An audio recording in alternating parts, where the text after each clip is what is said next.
Please come to order. Can I have a reading of the Sunshine Law? Pursuant to the Open Public Meeting Law, notice of this meeting stating the time and place was satisfied by the filing of an annual notice with the local source and the Star Ledger, newspapers of general circulation within the Township of Union, and posted on the bulletin board of the Township of Union Municipal Building. Thank you, Phil. At this time, I'd like to say welcome to the Planning Board meeting of Thursday, April the 28th, 2022. Can I get a roll call? Chairman Bowser, Here. Ms. Fraser, Here. Mr. Johnston, Here. Mr. Lee, Here. Mr. Lewis, Here. Ms. Perkins, Here. Reverend Starling, Here. Mayor Figueredo, Here. Michelle Dulles Fort, David Ricketts, Here. and Alfred Miller. Here. Thank you. We have a quorum. At this time, can we swear in the engineer? Okay, do you swear or affirm the testimony you're going to give the board tonight will be the truth, the whole truth, and nothing but the truth? I do. Thank you. At this time, we have no meetings from our last meeting on the March 24th. Those minutes will be adopted at the May 26th meeting. We have no resolutions at this particular time, and we're going to move right into new business. Will the representative for Chick-fil-A please come forward?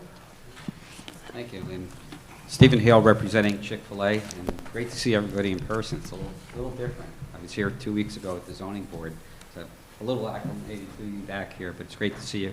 Yeah, and as I mentioned at the last hearing, the Chick-fil-A matter, you graciously adjourned it without date. They're working on plans for looking into the site and the vacancies that are there to best utilize the site. So hopefully within the next, maybe even before the next meeting, we'll have a revised site plan submitted. And I did indicate to Mr. Hatter, and I think at the last board meeting, that we would re-notify because there's certainly going to be changes to that plan. So we'll get those plans in as soon as possible, and we appreciate the board working with us. Very good. Okay. Can I have a motion to carry this application with notice? I make a motion to carry application 2021-07 to a future date. Can I get a second? Second. Roll call vote, please. Okay. Chairman Bowser, Yes. Ms. Fraser, Yes. Mr. Johnston, Yes. Mr. Lee, Yes. Mr. Lewis, Yes. Ms. Perkins, Yes. Reverend Starling, Yes. Mayor Figueredo, Yes. Ms. Ricketts, Yes. and Mr. Miller. Yes. Thank you. At this time, we have an application, Hollywood Memorial Park and Cemetery. Will the representative for that application please come forward? Well, you're stuck with me again in the next one, too. So, again, great to see everyone. Stephen Hale representing the applicant, Hollywood Memorial Park. I'll just give a brief overview of the application. I'd like to call up Mario Cotigno from the park, Hollywood Memorial Park, to explain. And just by way of background, I know we've been before the board on several occasions leading up to this evening, but this is an application for the one portion of the Hollywood Memorial Park. When you go up Stuyvesant Avenue, on the right-hand side, you go past the main park, past 78, and on the right-hand side. And what they're looking to do is to add some mausoleums, generally in the area where the existing mausoleums are. It is in a cemetery zone. It's been zoned as a cemetery zone for a number of years.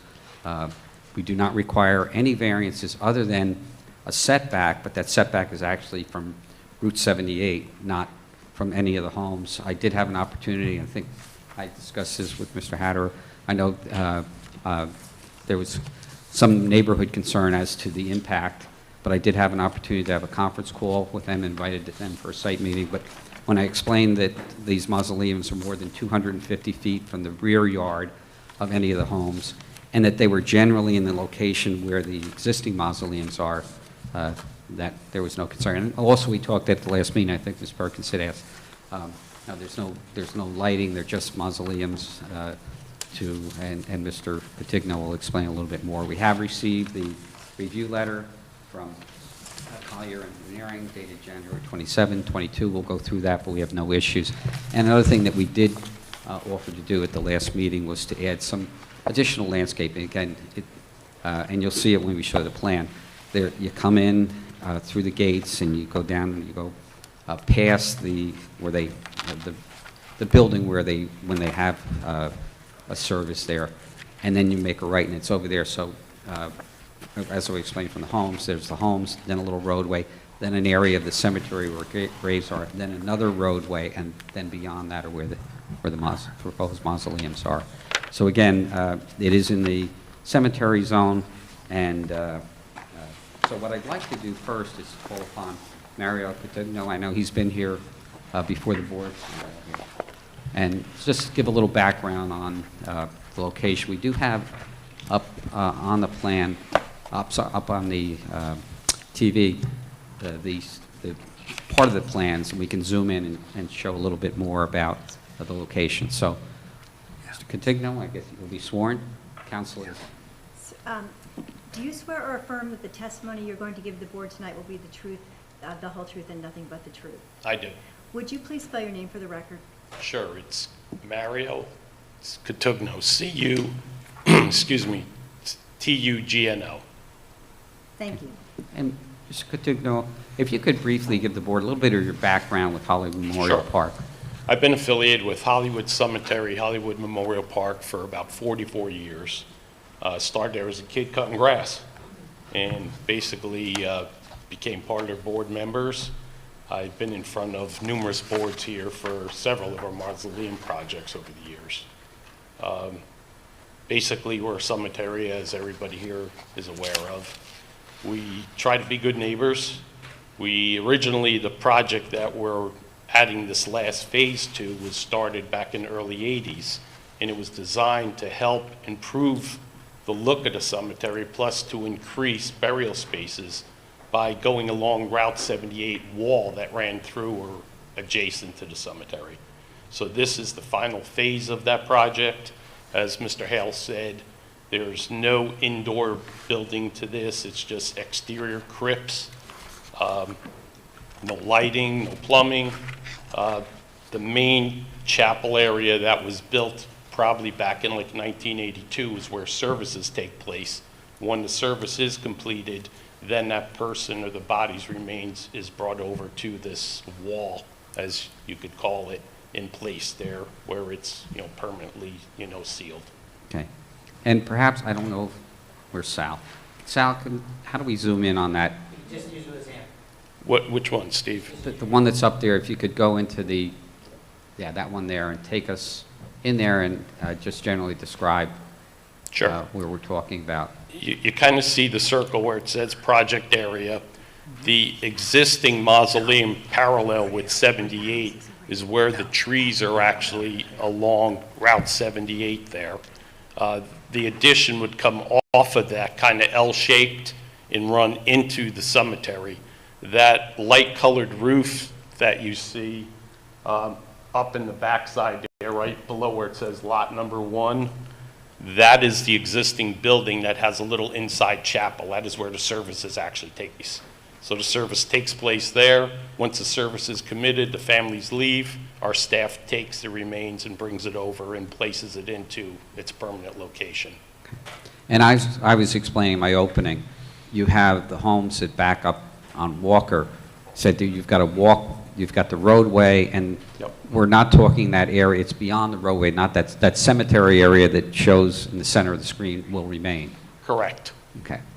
And as you said, there's no lighting proposed? Absolutely not. The only lighting that is there is provided there's a telephone pole, and we were asked by the police department back in the late 80s to install lighting there to help with security of the cemetery. And that actually reflects into the cemetery, does nothing with the houses back there. And I believe at the last meeting, which was virtual, I indicated that you were acceptable to provide, and I guess you've got the roadway, and then beyond the roadway is where the mausoleums are going to go, and we'll have the engineering plan, but you'll agree to provide some additional landscaping behind, between the roadway and the cemetery? Sure. Actually, if you see to the left there of that circle, that is all landscaped and trees. You know, basically, you want to make it appealing to the families also. So it does help. And actually, the building is an improvement rather than looking at the concrete wall of 78. Great. All right, I have no further preliminary questions of Mr. Cotigno. Any questions from the board? Yes, I just wanted to clarify, it is one building, correct? One structure? It's all attached, yes. It's L-shaped. You could, actually, I think the engineer or probably the builder would show you what the building actually looks like. It's just a continuation, actually. It's the same granite, so it's just one continuing building, all connected, correct? Any other questions from the board? Questions from the public? Great, thank you. I'd now like to call upon, thanks, Mario, John Ferrante, who is our professional engineer. Good evening. Good evening. Do you swear or affirm that the testimony you're going to give the board tonight will be the truth, the whole truth, and nothing but the truth? I do. Thank you. And would you please spell your name for the record? John Ferrante, Ferrante. Thank you. All right, Mr. Ferrante, if you could please give the board the benefit of your work, educational experience, licenses you hold, and whether you've been accepted as a professional engineer before the Yes. other boards or courts of the state of New Jersey. I have a Bachelor of Science in Civil Engineering from Newark College of Engineering and a Master of Science in Civil Engineering from the same institution. Been practicing engineering for over 40 years. I've been a professional engineer for that length and have been recognized as an expert witness over 100 boards throughout the state of New Jersey, and my license is current. Great, The board stipulates. thank you. And I like the Newark College of Engineering. It's been around. And I think those are the architectural plans, correct? Or those No, are- these are the site plans. Okay, good. And if I may, Yeah, if you could take us through existing conditions, overview of the area, and then we can focus on. this is improvement. exhibit, so we should mark it A1, which I think we superimposed, based on the question, we superimposed the proposed buildings, which are shown as the U-shaped. The building to the left is the existing, and then obviously the dark gray U-shaped buildings are the new buildings, so we superimposed. So as is discussed by Mr. Coutinho, the distance from the new building to the closest residential is 264 feet, and then from this point to the northern property line is nearly 1,000 feet away. So that gives you contextually what we're proposing as the new building. Route 78 is obviously on the south side, and if I may, while I have this exhibit on, the one variance that we discussed is that we have to be 150 feet from right-of-ways, street right-of-ways, and Route 78 would qualify, and the edge of this building to the Route 78 is 29.9, and that's really the only variance we have here tonight on this application. With that, I'll go back to my site plan drawing, and just again for the record, it's revision B, dated October 19, 2021, and the address of the site is 1621 Stuyvesant Avenue, Block 5403, Lot 1. We are in the cemetery zone. More importantly, we're not in the flood zone. There are no wetlands, so we do not have any constraints on this project to environmental constraint. This is a survey of the existing site, and what this indicates is the area of disturbance, and we're disturbing 26,000 square feet to construct the new buildings, which will be reseeded and regraded, and we do need a soil erosion permit, which we will be obtaining, and obviously once completed, the site will be restored. Drawing SP 103 that you have there is the enlarged view of the proposed, it's a complex of 3 buildings that we're adding for a total of only 3,200 square feet in building area that we're adding. And obviously, you see the sidewalk, that we're proposing, and that's only, another less than 3,000 square feet. So the total construction is 6,175 feet. So it's a nominal disturbance. And if I may go back to our title sheet, because I think there was a question from the engineer. He wanted us to clarify how the traffic flow, and I think Mr. Coutinho indicated as such. But in essence, we're not proposing any parking or any driveways to the new buildings. The people will access from the existing roadway and cul-de-sacs that typically will park there. If there is a service at the chapel indicated there, the people will have the service and then walk over to the mausoleums that we're planning. Also, as a requirement in the C zone, in the cemetery zone, that the total number of crypts have to be less than 5,000. So we're proposing to add 1,064, and the existing number of crypts is 1,536, so we're well under the 5,000 that's required by the bulks in the C zone.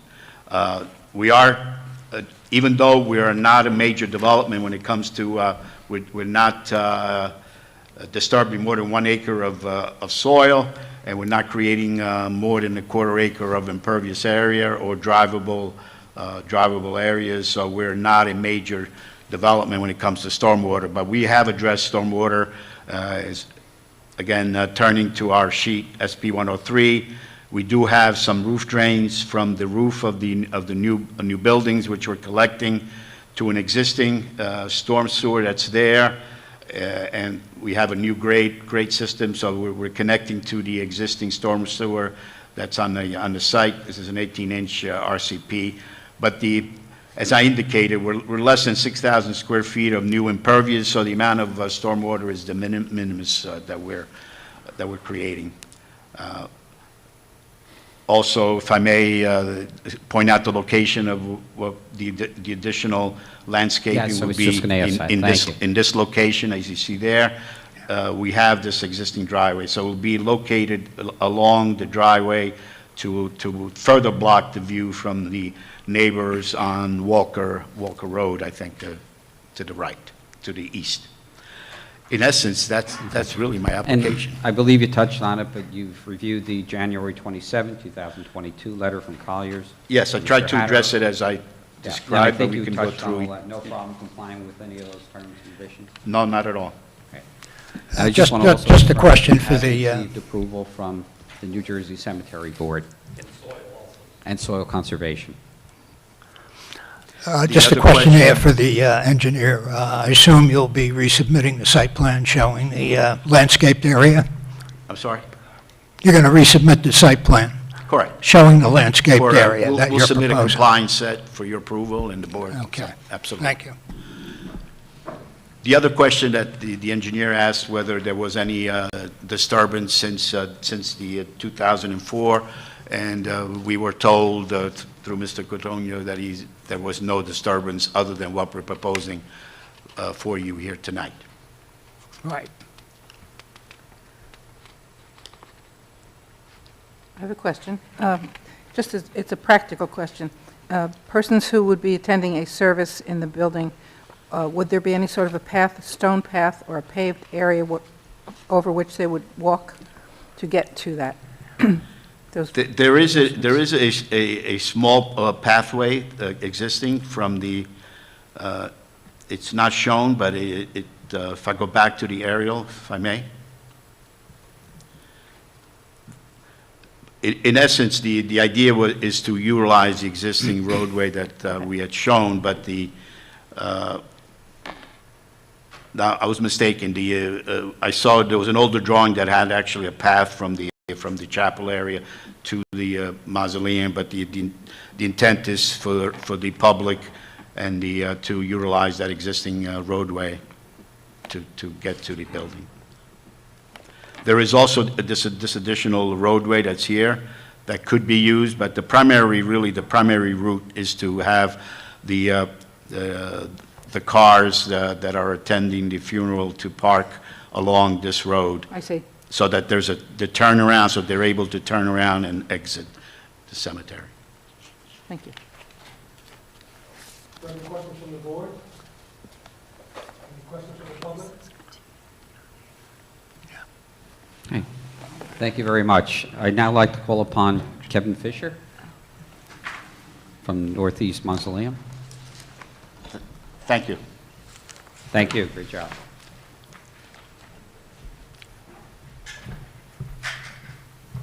Good evening.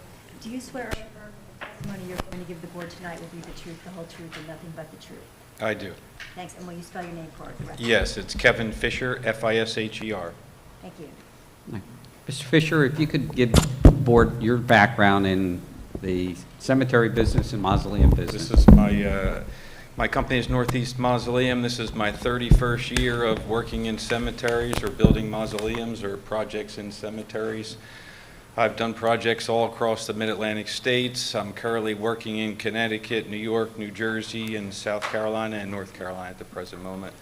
And we've built, I don't know, maybe a third of the projects in Hollywood Cemetery for the work that's done there. We completed all the projects that this project's connecting to, the ones that are already along 78, so we completed those projects. And it's all I've ever done is cemetery work. So if you could give us a little background, and I know your company prepared some plans here, and we see where the layout is, but a little bit about what the structure is going to look like. And I guess the best thing to do is if I scroll to the, you kind of know where it's located now. This is like what we would call a floor plan, and you see that there's some larger rectangles and some smaller rectangles, and the ones that are longer are for 2 casket spaces, and the ones that are shorter are for 1 casket space. And so you may have a row of like 12 or 8, and the building is segmented as it goes across, just so it's not a straight wall like the 78 sound barrier wall is, so it kind of steps in and out. And the other buildings have the landscape kind of go with the way that buildings step in and out to make it aesthetically pleasing in the property. And it's 8 crypts high, which is about 21 feet and a couple inches, I believe. And it's all a concrete structure, has a concrete footing, foundation slab, and they're highly structural buildings. I mean, they're solid concrete, basically. They're vaults stacked on top of each other. Everything's cast in place concrete, reinforced with steel. It's a concrete roof deck with a rubber torch-down EPDM roof on top. It has internal drains that connect to the drainage system, and most of all the veneer elevations are all granite veneer. Most of it's all from Italy or Spain, shipped over and installed with brass hangers that we've used for years, and concrete sidewalks throughout. And the elevations essentially will look the same as the existing. They'll blend in with what's there. It's the same building as what's there, pretty much. Great. Yeah. And from a construction standpoint, you comply with all applicable building codes. And I also have oversight by the cemetery Yes, board. we have to get Department of Community Affairs of New Jersey's approval, which we already have, which we have to get, and then obviously your approval and the town official. All right. Thank you. I have no further preliminary questions of Mr. Fisher. Questions from the board? Questions from the public? Mr. Harry, next one. Yes, I'd now like to call upon, thank you, Kevin, Nicholas Graviano, our professional planner. Good to see Nick here in person.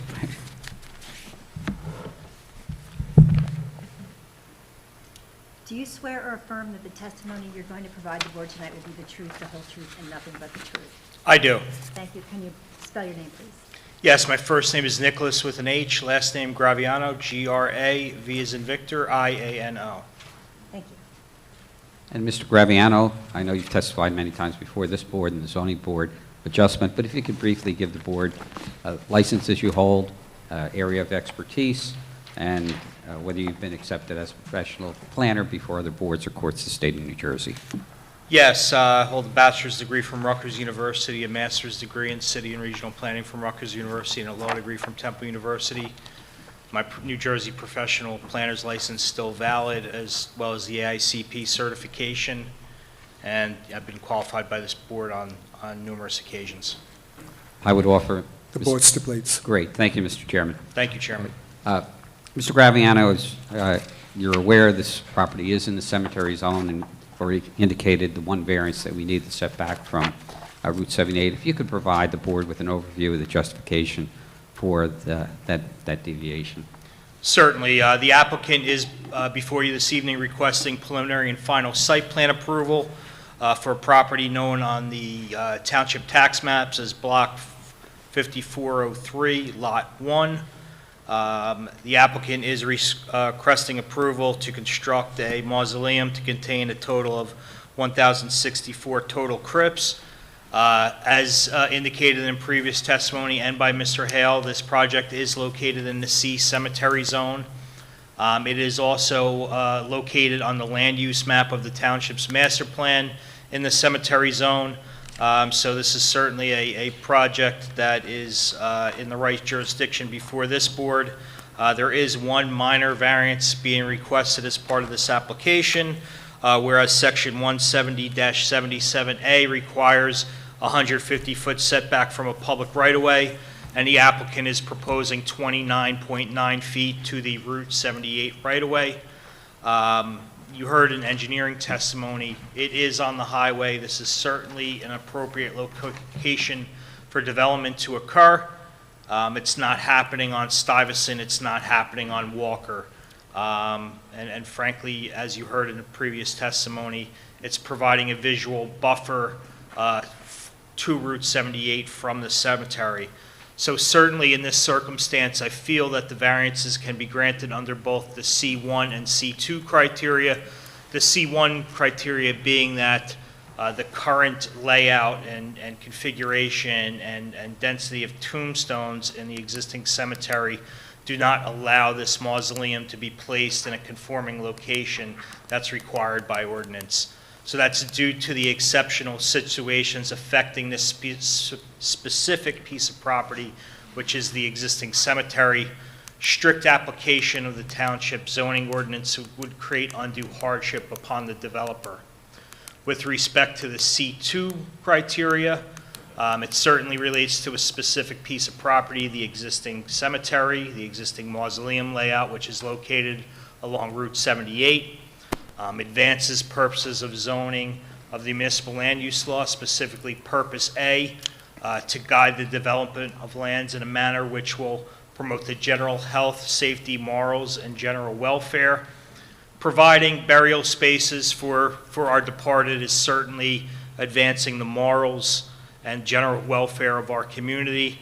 This also advances Purpose G to provide sufficient space and appropriate location for a variety of commercial uses to meet the needs of New Jersey citizens.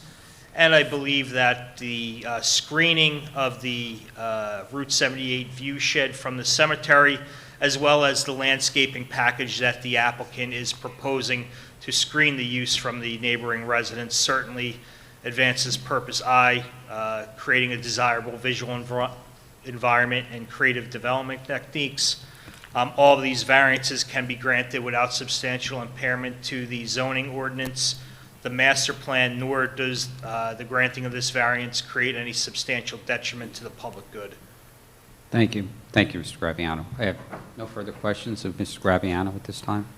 Questions from the board? Questions from the public? Ms. Mayo? Mr. Chairman, we have no further witnesses at this time. I would just like to note that the room looks great. Thank you. Any comments?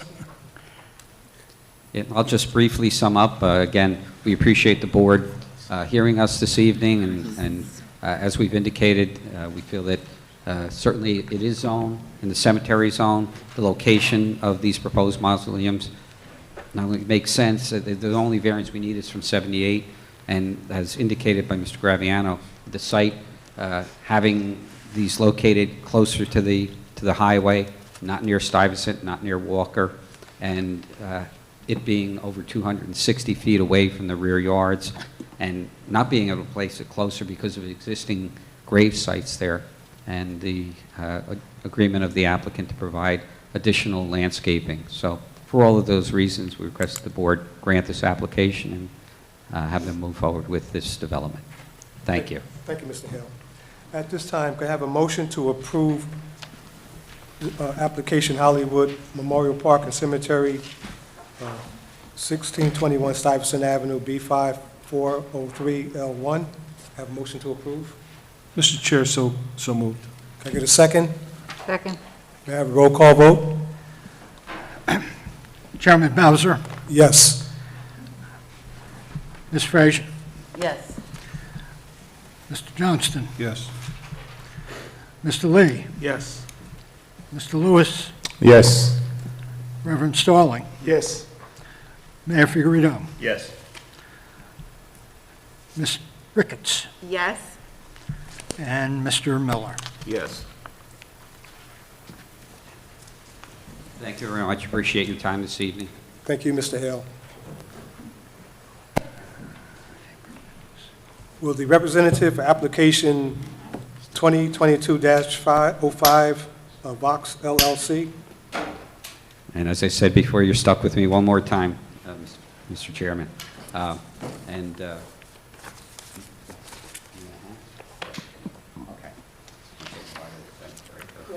Thank you, great job. Thank you, board. Thank you. Again, good evening. Stephen Hale representing the applicant, 2389 Vox LLC.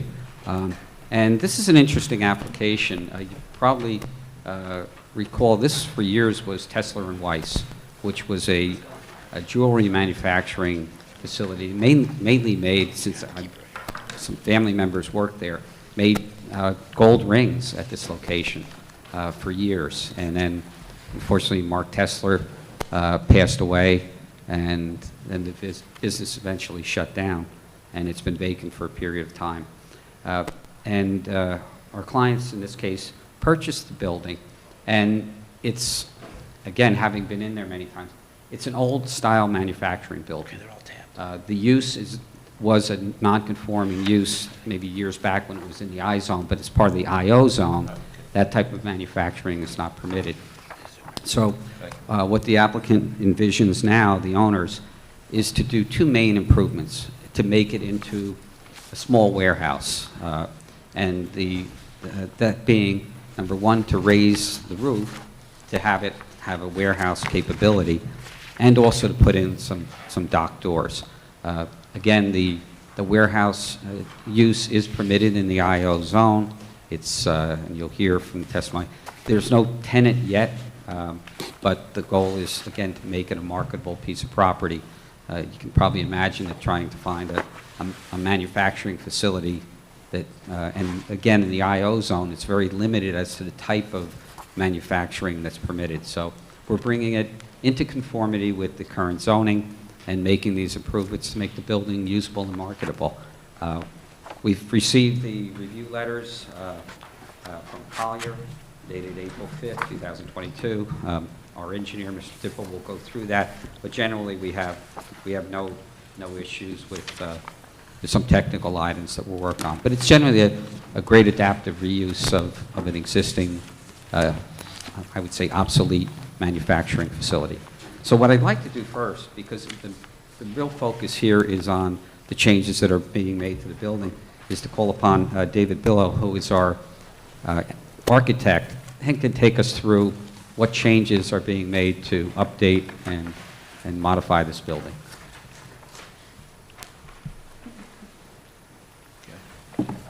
Here I am over you, sir. If you could raise your right hand. Do you swear or affirm that the testimony you're going to give the board tonight will be the truth, the whole truth, and nothing but the truth? Yes, I do. Thank you, and would you mind spelling your name for the record? Yeah, my name is David Billow, B-I-L-O-W. Thank you. And Mr. Billow, if you could, as with the previous witnesses from the previous application, give a little background, Sure. area of expertise, licenses you hold, and I know we've worked together for some 30 years or so. Yeah, I've been a licensed architect in New Jersey for more than 50 years. I received my Bachelor of Architecture and Masters of Architecture, both from Carnegie Tech, now Carnegie Mellon, but at the time it was Carnegie Institute of Technology in Pittsburgh. I've maintained my practice again on my own for about 40 years. In northern New Jersey, we serve basically the whole East Coast pretty much. I've given testimony before planning boards and zoning boards in 50 or 60 municipalities in New Jersey, New York, Connecticut, including, you know, a good deal in Bergen County. I've given testimony several times before this board, but again, it's several years back. The board stipulates. Great, thank you, Mr. Chairman. All right. Mr. Pillow, you've heard my opening statement. If you could discuss Sure. the existing conditions, and also as an architect, touch on how we're now adapting this building to bring it into conformity with the zone and what challenges there are with the existing conditions. Again, this is a very interesting building. It had a specific use. If you walk through the building, there are many, many partitions in the building. The building was unsprinkled, which it shouldn't have been. It should have been sprinkled at this point. The building is well over 50, at least the first part of the building is well over 50 years old. There were 3 additions put on the building, again, starting obviously at the front and then adding on to it. To put it into, and again, the building, the way it stands right now, is approximately 18 foot high, which under new warehousing conditions is really not acceptable. I mean, we're doing buildings up to and over 50 feet high now for storage.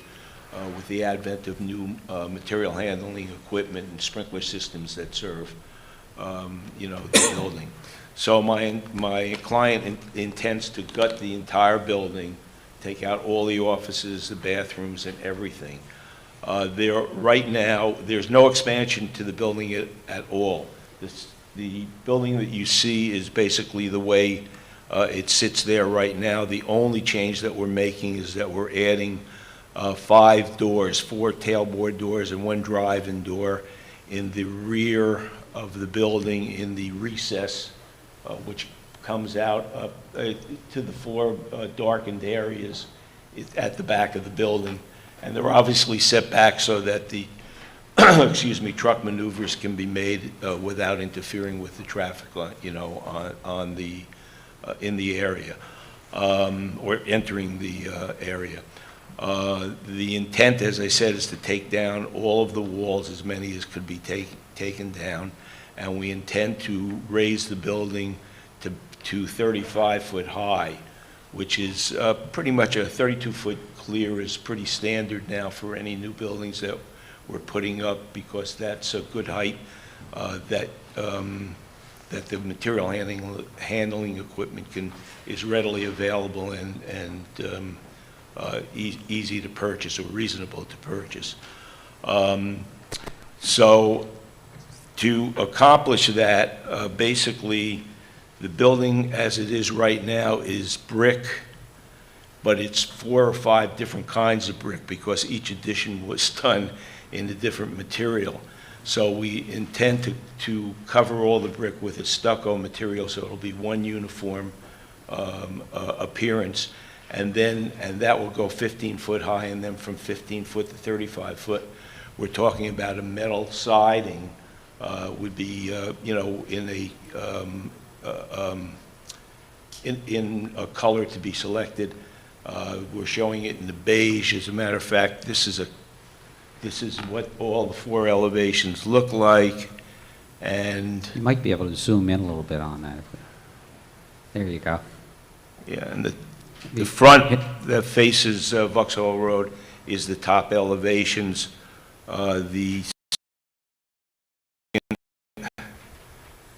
Is the rear elevation, and of course you have the 2 sides. The lower elevation shows the 4 tailboard doors on it. I've rendered one of the elevations there, basically, so we're talking about keeping the windows pretty much in the building the way they are at this point. We're and adding basically 5,000 square feet of new offices, 2,100 on the ground floor, and then a mezzanine or a second floor of 2,900 for a total of 5,000. That may modify depending upon the final tenant that, you know, that the owner winds up getting, but we generally, you know, approximately 10% offices works.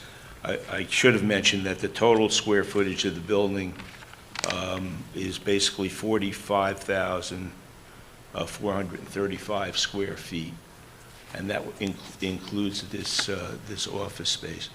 And so, again, you're looking at a stucco facade. You're looking at the pyramid roof is a metal siding, similar to the metal siding that you're looking straight back on, that's forming the the upper part of the new building. Should give you a new contemporary effect and be marketable. No changes are being made basically to the front, you know, landscaped area.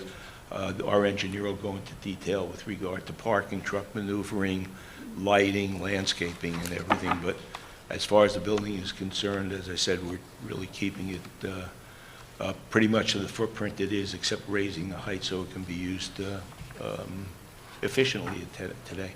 And the building will now be sprinklered? Yes, again, a building this size now requires a sprinkler system, and it will be fully sprinkled.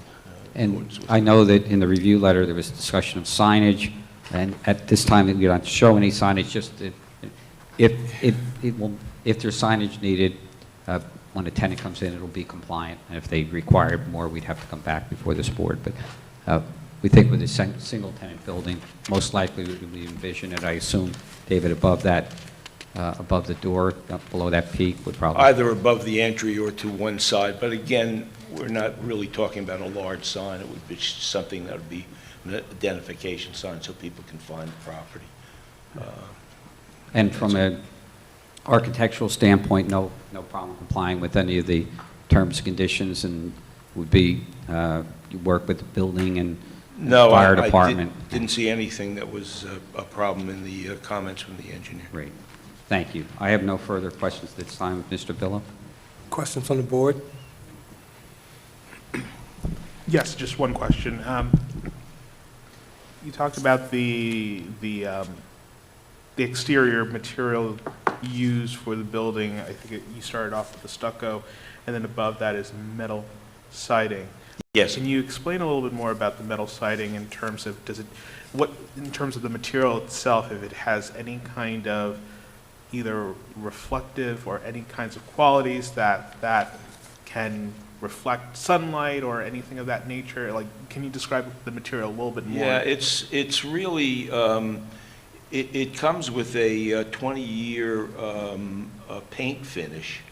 It's either aluminum or steel. It depends upon the manufacturer. And it's all factory finished. It's not done in the field. So these are shipped in 18-foot sections or in widths of 3 or 4 feet. And they kind of, they get attached to steel studs so that the entire building really is all non-combustible. There's no wood in a building of this type, no structural wood. All the columns are steel in the building, all of the roof are steel beams, and all of the structure around the side above the masonry walls. The lower part of the building is masonry, but above the masonry walls, we'll either have steel studs or we'll have steel girts. And the difference between a stud and a girt is a girt is horizontal and goes from column to column, while a stud would be vertical and go from the top of the wall to the roof. That selection would be made at a later date, but they both kind of operate the same way. It transfers the loads down. And the finish, again, is a factory finish, usually guaranteed for 20 years without color. It comes in a whole range of colors. You probably could find 3 or 4 or 5 close to the color that's depicted on the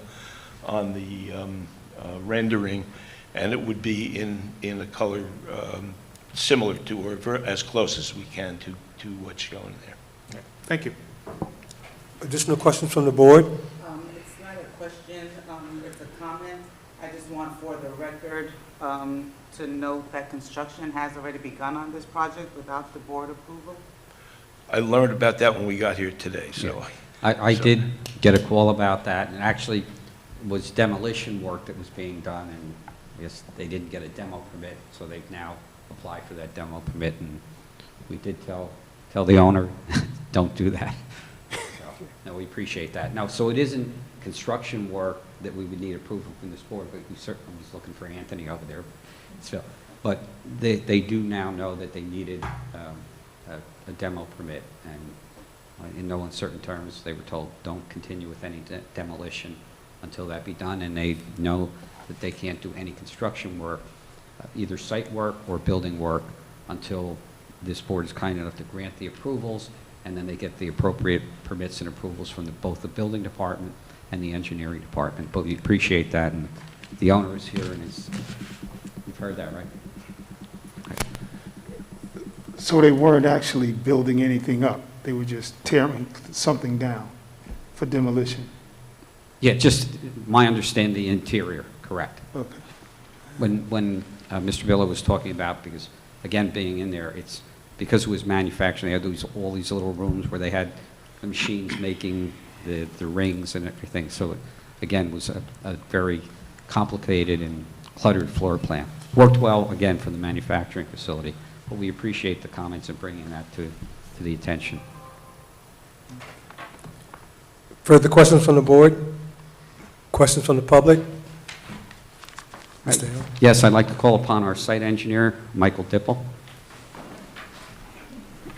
Thanks, David. I guess he'll,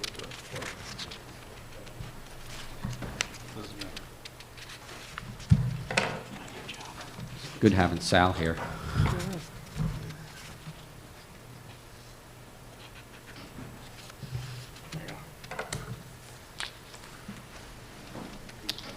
Okay.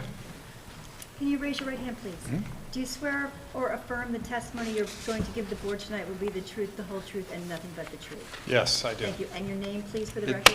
It's Michael Dipple, D-I-P-P-L-E. Thank you. All right, and Mr. Dipple, you've heard the drill. If you could please give the board the benefit of your work, educational experience, area of expertise, licenses you hold, and whether you've been accepted before boards or courts of the state of New Jersey as a professional engineer. Thank you. I have a Bachelor of Science in Civil Engineering from Rutgers University. I'm licensed as a civil engineer in New Jersey and New York. I've been so for 26 years, I think. I've been practicing engineering for 31 years. My license is in good standing. I've appeared in front of this board a number of times, and the zoning board, I believe. I've been accepted as a expert witness in civil engineering hundreds of times throughout the state of New Jersey over the past 26 years. And you went to school with Butch. I did, yeah. Butch Hoover and I were classmates. That's right. Yeah. I don't see him here, but Board stipulates. Thank you, Mr. Chairman. thank you. So, Stipple, you've heard my opening statement and testimony from an architectural standpoint. If you could take us through the engineering and site plan aspects. Yeah, so I think you've heard enough about the building and the use. From a civil standpoint, it's not the biggest job, but here is on the screen the existing conditions. So what you see here is the existing building, and then in the gray hatch toward the right side, or we're gonna call that the east side. We'll say that the top of the page is north, and we'll say, for the purposes of the testimony, Vauxhall runs in the north-south direction. So in the back there, you have the existing parking lot, and currently it's kind of a free-for-all. The pavement's in very bad shape. I was there again tonight. There are islands. Oh, I'm sorry. Yeah. There you go. How's that? Okay, so this is the back parking lot where all of the work is really taking place. So you can see the landscaped islands in the center of the image there, and then everything else in gray with the gray hatch is the existing parking lot. Again, it's in very bad shape. There's not a lot of striping out there. One of the interesting features is that you'll see a number of driveways along this easement. That is actually part of Lot 30 to the rear, the entrance.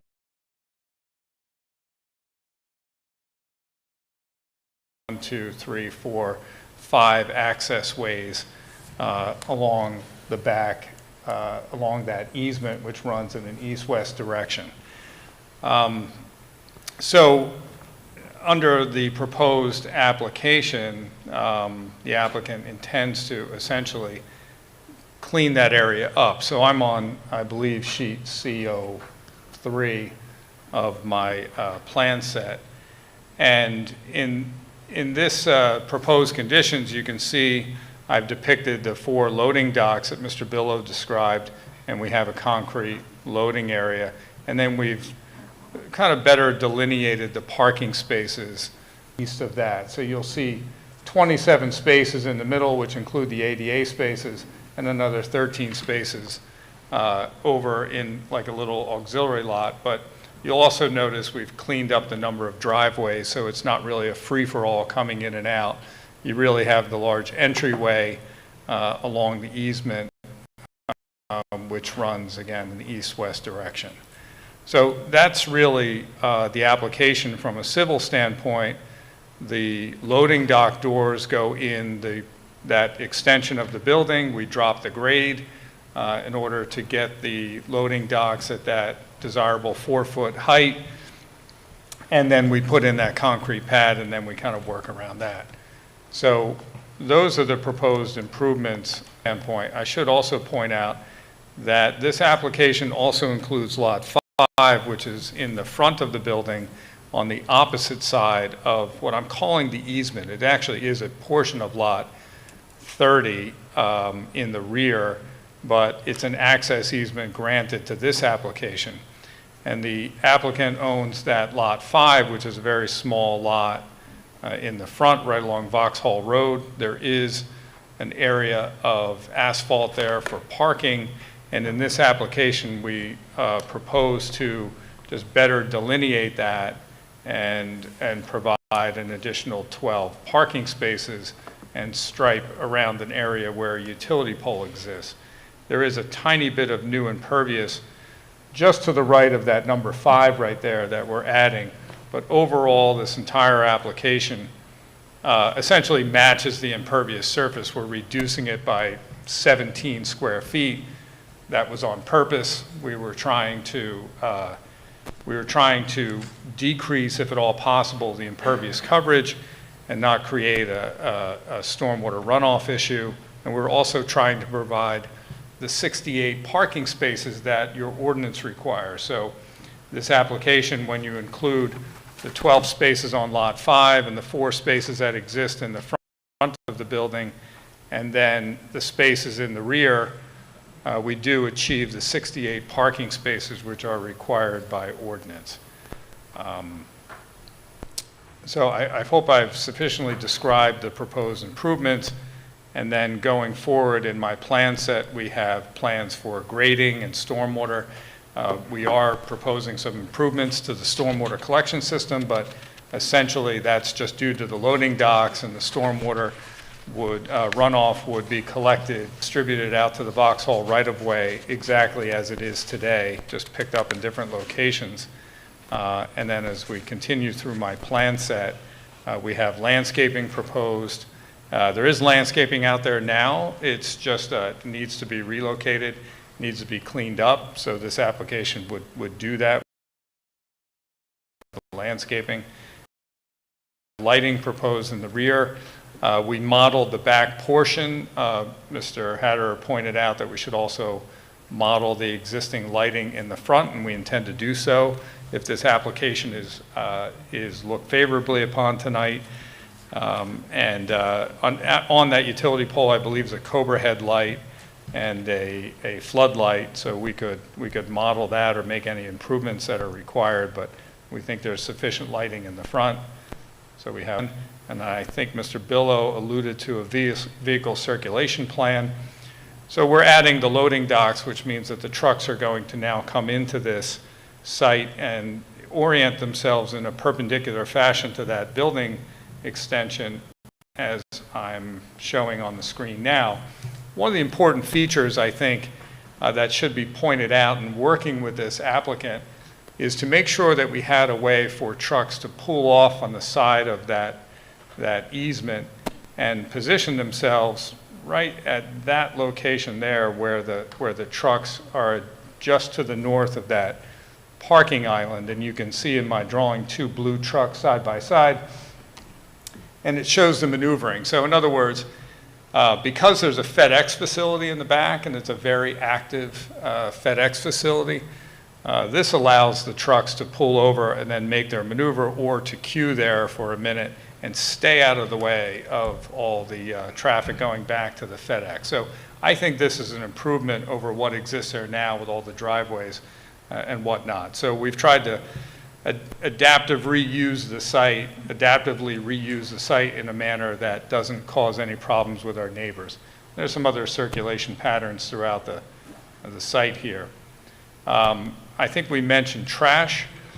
We have a number of locations for trash. Mr. Billow pointed out that there was a trash door, and there's another potential trash location in the rear where that concrete apron is that I'm showing right now. So we have places for trash.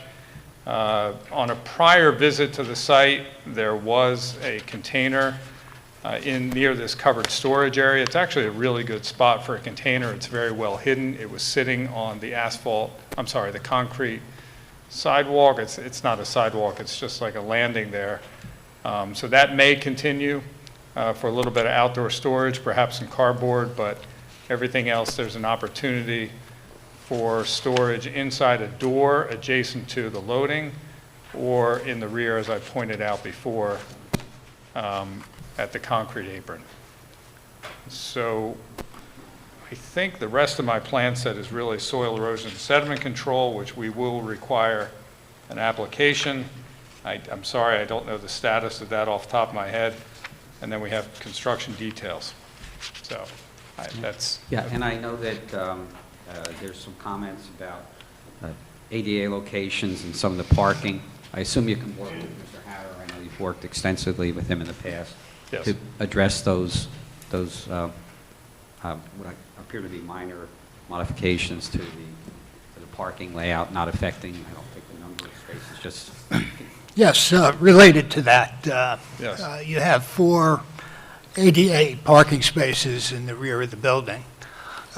Given that you're adding additional office space at the other end of the building, I think it would be appropriate to at least move one of those handicap accessible spaces to the front where you have those 4 parking spaces.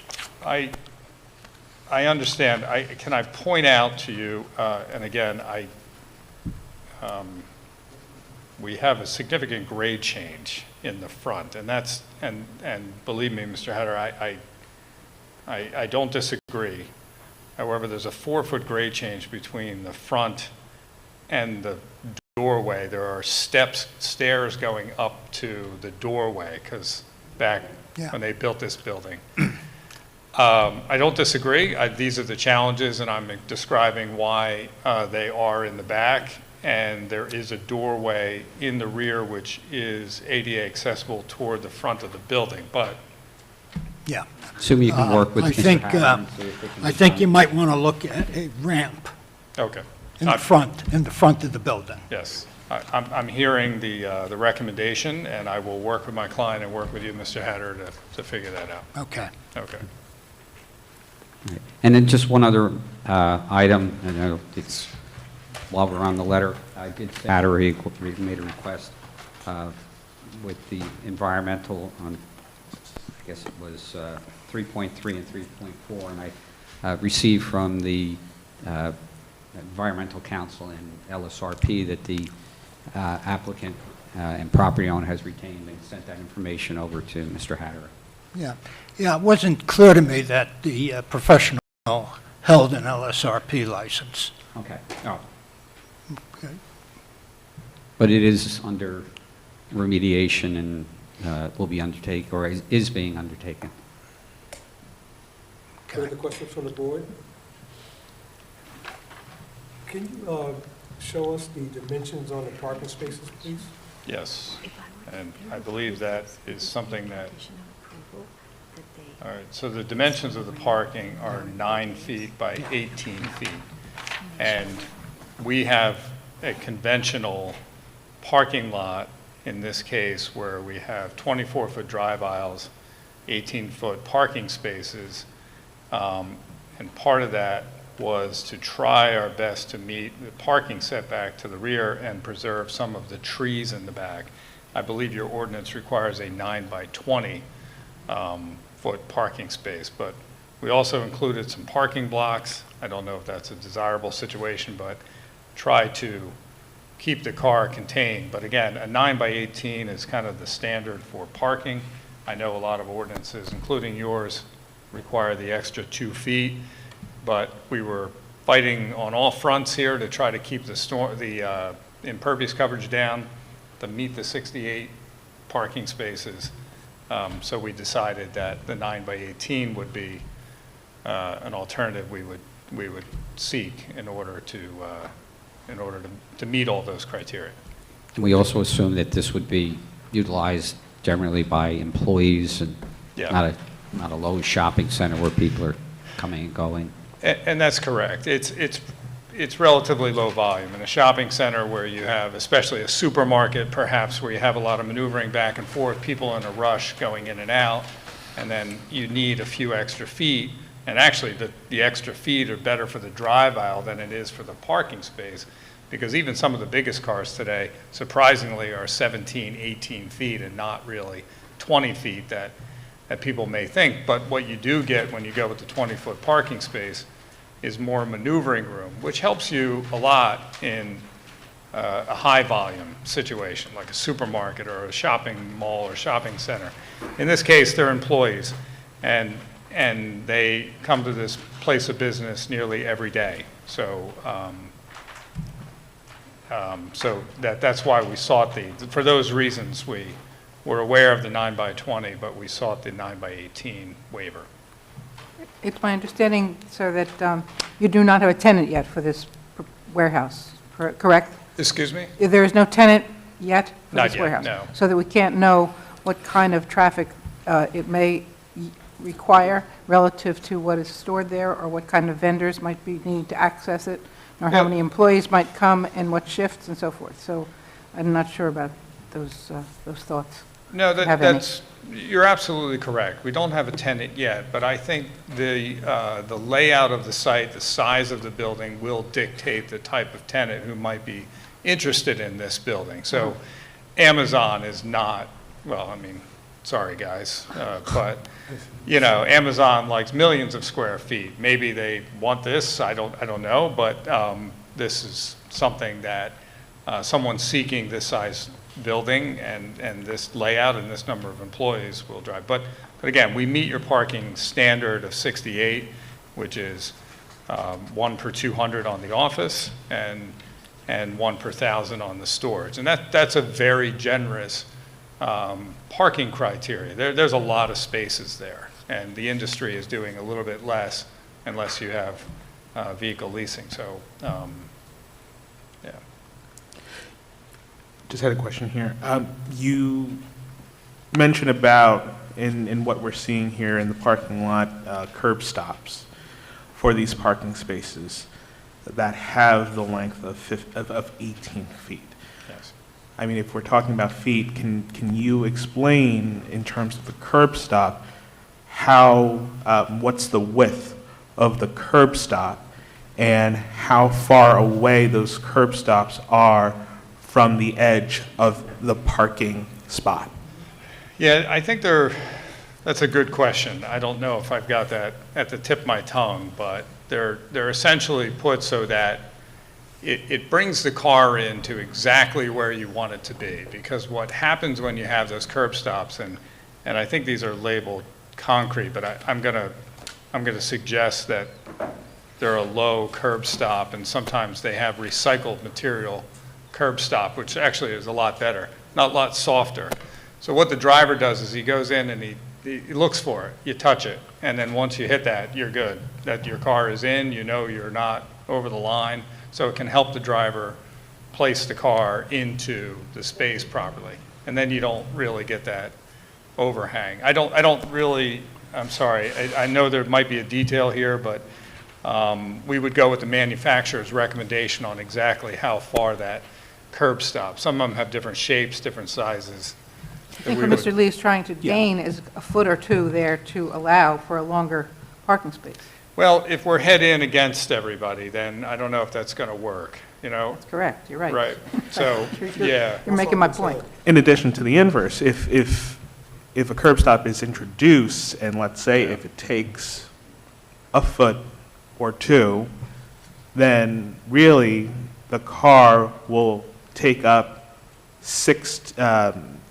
will only be permitted to get 16 of that 18. And if we're talking about the size of an SUV, going into that spot, as you said, that could be around 17 feet. You could have a foot sticking out of the space. Isn't that possible? It's possible, and I think it's possible with them, it's possible without them. But again, with a low generation parking lot, so not a lot of traffic activity, you're likely not to be passing someone in the other direction so frequently. Not to say that you wouldn't, but you probably wouldn't be passing someone so frequently that people will pull in once, and then at the end of the day, they'll turn and they'll pull out. And almost everybody in the row is doing the same thing. They're pulling in, and at the end of the day, they're pulling out. So, like any parking lot, there could be issues where you have someone who didn't pull in all the way, who the end of their car is out a little bit. But if there's no one coming the other way, your car is typically 6.5 to 7 feet wide, and you have 24 feet in order to get through there. I feel pretty good with only 40-some spaces in the rear that that we can deal with the 18-foot parking space and not have situations of accidents or bumping or anything like that. And again, almost every parking lot I do in any commercial setting is 18 feet, nearly every one. We do seek that waiver quite often. My office is in Englewood. That's 9 by 20 in Englewood. We have always sought the waiver for the 9 by 18, and it's been accepted. Just have a follow-up question to that. The 24 feet from, if it exists as it is, the 9 by 18 parking spot, in which you would then have the 24 feet distance between the parking spot to, let's say, for example, the retaining wall, I would assume you would think that that would be sufficient for a car to maneuver in and out of the space, to turn into the space and exit out of the space. That's correct. What distance would you say is tolerable for that to continue if let's say, that 24 feet narrows? What would be the tolerance threshold? Would it be unacceptable for it to be 22 feet, 20 feet, 18 feet? So in my experience, I like the 24.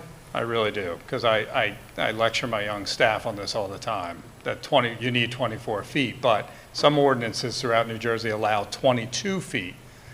I don't personally like it. I've been in parking lots where you have 22 feet, where you have 8.5-foot wide parking spaces.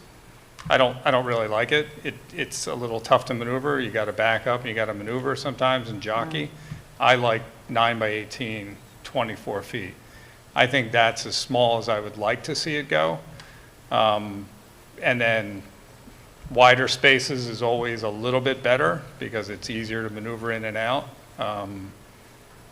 But now we get into a situation where there's more asphalt necessary really to make this parking lot function, to create more stormwater runoff. I mean, it's a small space, but I think personally, in my professional opinion, this works.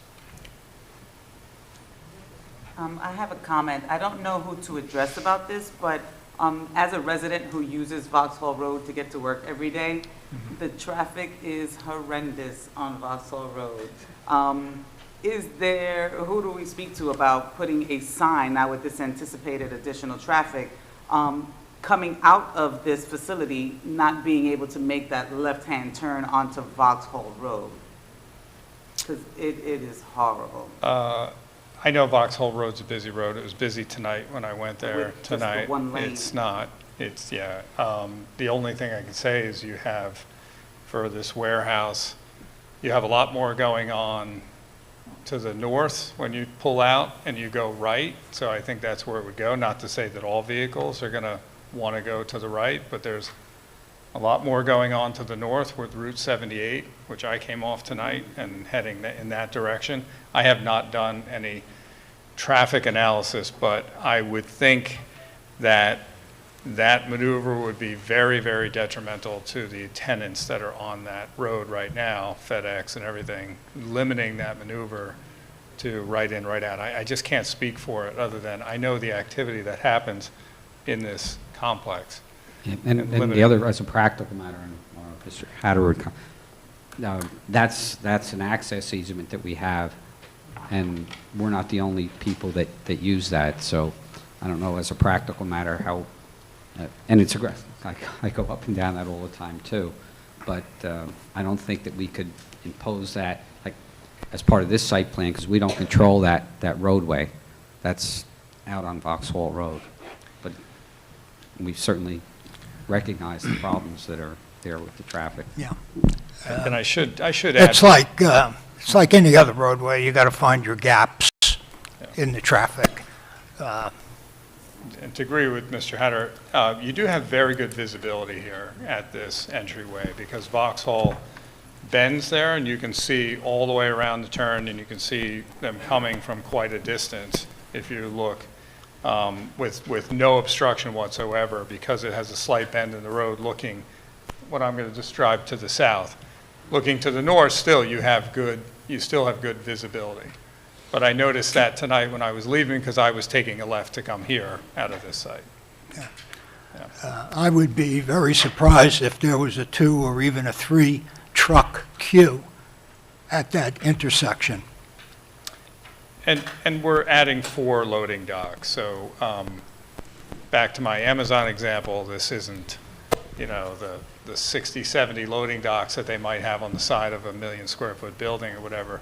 This is only 4. So to further Mr. Hatter's point, we don't think that we're causing any truck queuing either. So. Thank you. Question, the board has expressed a concern with the 24 feet. Would you be willing to work with Mr. Hatter in kind of resolving that issue? Yes, of course. I support the 24 feet. That's all I'm saying is I support 24 feet in this size parking lot, and this is a traditional parking lot layout, but if Mr. Hatter feels differently, then of course. We'll certainly work with Phil on that. Thank you. And maybe Butch too. Further questions from the board? Just, I don't think it's been addressed yet or spoken about, is the item 3.3 in the engineering letter, the the monitoring of the groundwater wells. Yeah, that's what I meant Spoken of. before. So we had our environmental consultant. I heard you say that. They sent me an email that I forwarded to Thank Phil you. that just addressed the current status of that. Again, that being a manufacturing facility for years. Yes. In fact, I think we actually had to deal with that when we did Avalon Bay across the street a number of years ago because there was migration from this site. Yeah, I was getting ahead of myself. Can you go back to the truck docks, please? The circulation? No, just the actual truck docks and the elevation going into the building. Is that level? Oh, I don't have that here. That The was on elevation other- or the, want to see the elevation? Yeah, is it sloped or is it? Yeah, Oh, it okay. is. It is. I can show you, hold on, I can show you the grading plan. The grading. And yeah, I'm sorry. Yeah. Mr. Billow's drawings showed the actual elevation, but here is, as I get to it, sorry, I'm touching the screen too much. There are the elevations. So the finished floor is roughly, I think, 130 of the existing building, and you can see we're down near 126, so that's that 4-foot loading. So we've been out to the site a number of times, and we've pulled all these inlet covers, and we've surveyed them, and we can get this site to drain no problem. But yes, it drops down from 129 out by the road and 130 down to 126. but we can still positively drain this. This whole site slopes heavily from the rear toward the front, toward Vauxhall Road. Okay. And you can see in the rear, I'm more like 135, 136, and then in the front, we're in the 120s, 123. So there's no need to have drainage in those pits? No, there is. There And is we are. drainage, And okay. we are proposing drainage, yes. Okay. That's here. This is a traditional design for loading docks, recessed loading docks. And there's a trench drain and then pipes coming out of the roof leaders, and they all work their way into that drainage system. Okay, Yeah. thank you. I have two comments. Actually, they're in my letter. If you look at 3.11, the lighting plan, you're exceeding the allowable lighting levels in that driveway by a considerable amount. We'd like to see some shielding on that lighting to bring it back onto the property. Okay. I don't disagree. I can throttle back our lighting consultant here who's trying to sell us lights. So, let me work with him to try to bring some of those light levels down. Yeah. And 2.3, the parking spaces on Lot 5. Yes. I'd like to make those 20 feet long. You would like the additional 2 feet because of the easement, the location of the easement? Because at 18 feet, you're going to run the risk of extending the rear of the vehicle into an active driveway. I understand. And you might have to take some vegetation out, but Okay. I think there's more benefit than detriment to doing Yeah, that. I think that's a very good suggestion. Yep. That's it. Thank you. Any further questions from the board? Questions from the public?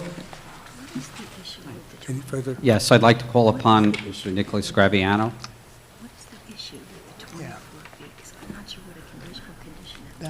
That's the minimum width of a two-way Do driveway. they have the 24? They do. Because that's not a problem. No. I'm sorry, I apologize, I had a question. Can you raise your right hand, please? Sure. Do you swear or affirm that the testimony you're going to give before tonight will be the truth, the whole truth, and nothing but the truth? I do. Thank you, and I know, would you mind spelling your name again? Yes, Nicholas with an H, last name Graviano, G-R-A, V as in Victor, I-A-N-O. Thank you. Mr. Chairman, I assume that we can stipulate that Mr. Graviano has been previously qualified by this board. Yes, stipulated. Thank you. Thank you. So, Mr. Graviano, if you could please provide the planning justification for the variances or deviations associated with this adaptive reuse of the building.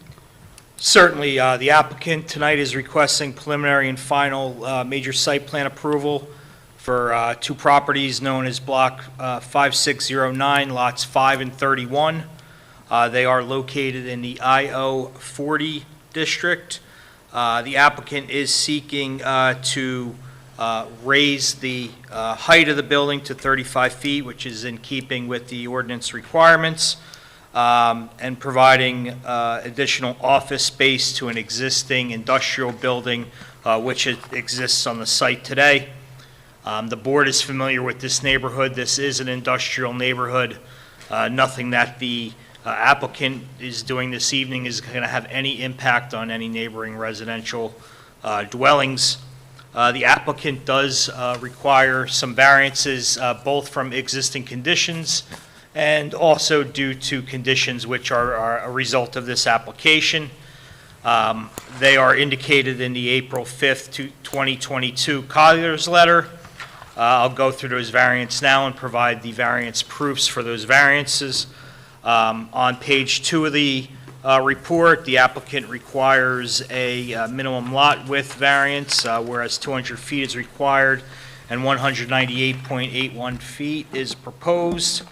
The ordinance requires a minimum side yard setback of 25 feet, whereas the existing side yard setback is 10 feet. This is not created by this application. That is an existing condition. The ordinance requires a parking lot distance of 10 feet from the property line. The applicant is providing 7.5 feet. That is created by this application. However, as you heard in Mr. Dipple's testimony, that the applicant made every effort possible to provide the quantity of off-street parking spaces that's required by ordinance. There was much discussion about the parking stall size. 9 by 20 is required. The applicant is providing 9 by 18. I'm certainly in agreement with Mr. Dipple. 9 by 18, I would say, is the predominant parking stall size across the state of New Jersey. Is also, if you look at the residential site improvement standards for residential parking lots, that's the stall size. It's going to be passenger vehicles that are going to be utilized in this parking lot. So I certainly agree with Mr. Dipple that the 9 by 18 stall size is appropriate, and it's commonplace throughout the state of New Jersey. He also indicated that these will be used by the workers of the building. These are people that are going to be working, their 8-hour shifts or their 4+ hour shifts. So it's not going to have the high turnover of like a convenience store or other high volume areas. We just discussed the lighting variance. Additionally, this property, as I discussed, is 2 parcels. Lot 5 does not contain the minimum lot area requirement, whereas 40,000 square feet is required. Little over 10,000 square feet is existing and proposed. That lot also requires a minimum lot width variance. 200 feet is required and 50 feet is proposed. And then lastly, that lot, since it's a common lot line, has a 0-foot parking lot setback because it's integrated with that other lot that it's next to it. With respect to all of the existing conditions variance that certainly could be granted under the C1 criteria, there are conditions that exist on the site today. The site has functioned quite some time with those variances in place. A strict application of the township zoning ordinance would create undue hardship upon the developer.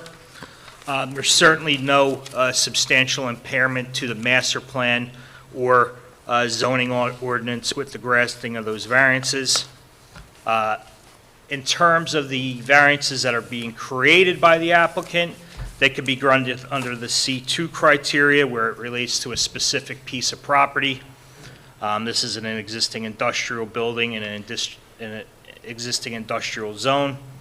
It certainly advances purposes of zoning in the municipal land use law, and you heard both of the witnesses before me touch on some of the benefits and improvements of this property. So when we look at the advancements of the purposes of zoning, it certainly advances purpose A, promotion of the development of lands in a manner which will guide the public health, safety, morals, and general welfare. The applicant is adding sprinklers to an older building. That's certainly a benefit of public health and safety. You want the modernization of commercial and industrial space in your community. This is certainly a very crucial element of doing that. Additionally, it advances purpose G to provide sufficient space and appropriate location for a variety of industrial uses to meet the needs of New Jersey citizens. I work on many warehouse applications, both on the private side and on behalf of municipalities. One of the crucial elements of modern warehouse space that people want to lease, that people want to continue to use, are those ceiling heights. The industry today now does require higher ceiling heights, and when you have applicants like this modernizing buildings like that, it's certainly good for the industrial and commercial base of this community. Lastly, you heard Mr. Billow discuss, this is a building which had multiple additions over time.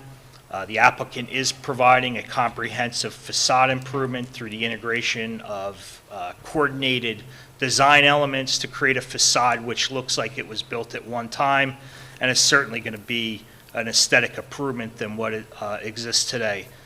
As well as Mr. Dipple adding a comprehensive landscaping package around the perimeter of the site as well as in the interior of the site. Both of those elements together advance purpose I of the municipal land use law, the creation of a desirable visual environment and creative development techniques. So that variance could also be granted without substantial impairment to the zone plan or zoning ordinance. The master plan has this as I industrial, so it's certainly in keeping with the goals and tenets of that master plan, and all of these variances could be granted without substantial detriment to the public good as well. Thank you very much, Mr. Graviano. No further questions at this time, Mr. Chairman. Questions from the board? Questions from the public? We have no further witnesses at this time, Mr. Thank you. Chairman. Thank you. Any comments? Yes, is it possible, is the applicant here? Yes. Is it possible for us to hear testimony from the applicant? Sure.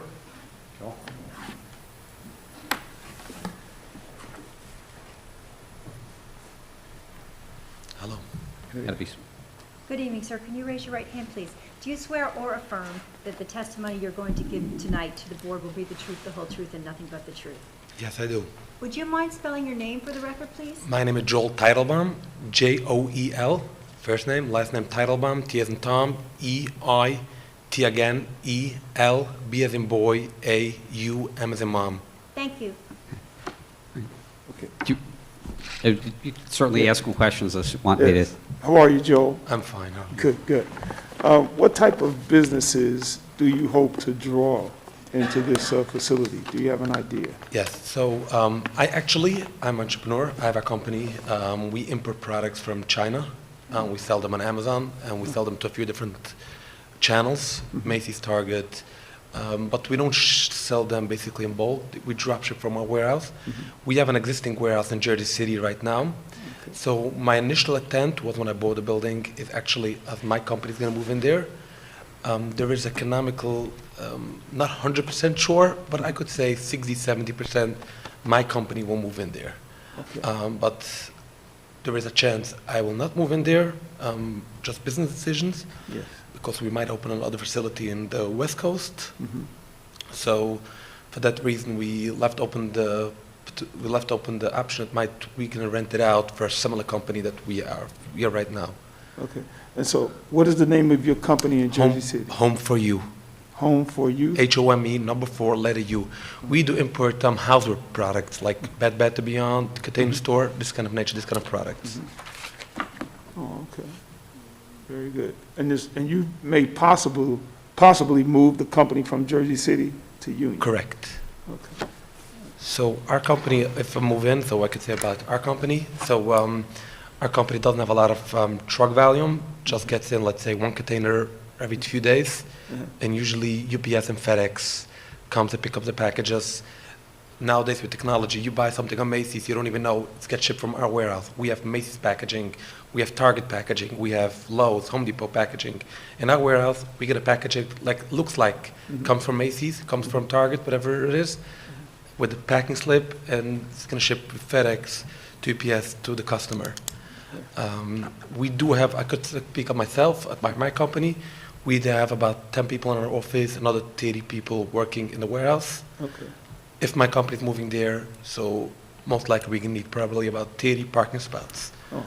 And I believe this plan has much more than this. Okay. Very good. Cool. Further questions of this witness from the board? Mr. Teitelbaum, I'm just curious, what part of Jersey City is your warehouse? Greenville, 20 Linden Avenue East. I'm returning to Jersey City, that's why. Okay. Further questions from the board? Questions from the public? Any comments? I'll just briefly sum up, and thank you for making the investment in the Township of Union. I think this is, again, a great adaptive reuse of a building. Oftentimes, we see these old manufacturing buildings that sit vacant for years. So now you have someone that's investing it and making improvements to make it a building that not only now goes from non-conforming to conforming under the ordinance, provides the parking, beautification of the front of the building. I think when Dave showed us that front with the stucco and with the panels and that it really is a great improvement. Additional landscaping, coordinating the parking, and certainly the justifications that Mr. Graviano placed on the record would indicate that it's a great project to move forward here. So thank you for your time and consideration. Thank you. Thank you. Thank you. At this time, can I have a motion to approve application 2022-05-2389 Vox LLC? Mr. Chairman, I move the application for 2022-05-2389 89 Vox LLC. Also just noting the willingness and the openness of the applicant in working with the township engineer on some of the feedback that we provided tonight. Thank you. Can I get a second? Second. Roll call vote? Chairman Bowser, Yes. Pat Frazier, With the stipulation that all comments and concerns are properly addressed, that is a yes for me. Mr. Johnston, Yes. Mr. Lee, Yes. Mr. Lewis, Yes. Ms. Perkins, Yes. Reverend Starling, Yes. Mayor Figurito, Yes. and Nadej Nickett, Yes. and Al Miller. Yes. Application is approved. Thank you very much, and you're done with me. Thank you, Mr. Hale. Thank you. See you next month. There's no further new business with this board. I can I have a motion to adjourn? Mr. Chair, I make a motion. I'll second that. All in favor? Aye. Aye.